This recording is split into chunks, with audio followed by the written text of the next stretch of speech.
Do you ever get the feeling that arguments you hear on TV are mostly baseless? Well, oftentimes the certainty we hear from pundits and politicians alike is really just a smokescreen for a lack of a logical argument.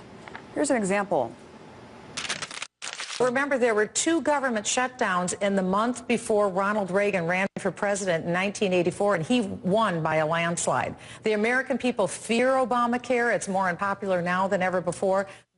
Well, that was Michelle Bachmann engaging what's known as a fallacious argument. Notice how she's nonsensically stringing together a bunch of random events, all to assert her position on Obamacare.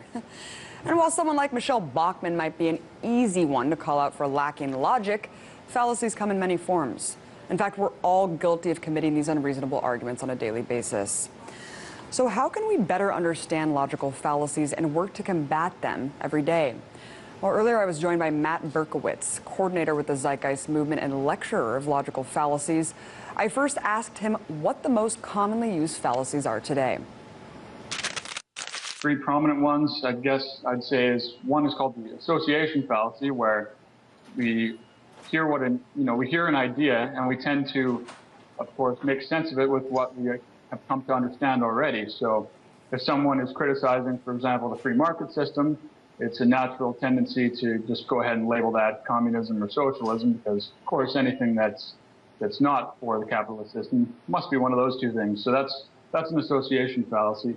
And then there's, of course, the straw man fallacy, which we encounter a lot. It's when, again, they don't understand what idea you're putting forth. So, again, they try to misrepresent it to make it easier to attack. And I guess another really common one would be called the argument from ignorance. You see this a lot come up a lot in religious debate, but also in social discussions. We tend to inject our own preferential explanations into perceived gaps of knowledge. So if we don't understand why someone behaved the way they did, it must be because of human nature, it must be because of their genes. We haven't really studied the reason for why this behavior is manifested in the way it has, but we just like to have an answer for it. So we just plug in whatever answer sounds best to us without actually looking at the data. Right, and then you have the ad hominem, which is just outright insults, changing the goalpost, which is switching the subject of the argument so then it's easier to win, and sweeping generalizations, of course. It seems like these fallacies are often so obvious when you deconstruct them. Why do so many people continue to commit them? I think it's largely because of the value system that's dominant in our society today. We tend to live in we do live in an established system where institutions and individuals themselves try to perpetuate themselves, try to preserve themselves. One way we do this is by attaching ourselves to different ideologies, different emotional comforts, like religion, and such that when these ideologies are challenged, when these beliefs are challenged, it becomes very painful to consider that you're wrong. Well, they certainly don't like to be called out on their logical fallacies. I know that. Is this all just a failure in the education system? I think in part, but I think the education system is really just a result of the economic system. And since the economic system is predicated on institutions perpetuating themselves, this trickles into the education system. So, I know, for one, I went through a whole university degree. The topic of logical fallacies never came up at all. Maybe I didn't take the right courses, but it's just simply not taught in the education system very well. Right. And you're talking about how you've dealt with logical fallacies in terms of the Zeitgeist Movement and kind of debunking the debunkers, specifically in dealing with social and advocating for social change. How has this tool helped you to analyze that?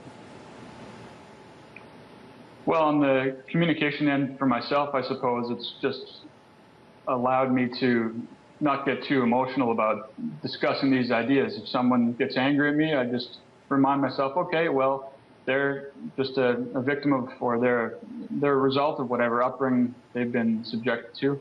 And if people don't want to hear the information, there's really not much you can do. You just move on to the next person.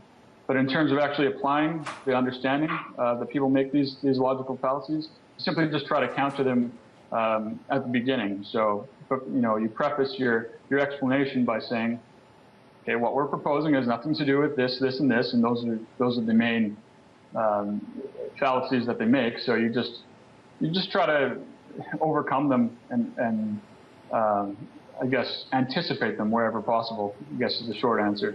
And I guess what's the danger of not recognizing these logical fallacies from the media, politicians, and really amidst each other in society?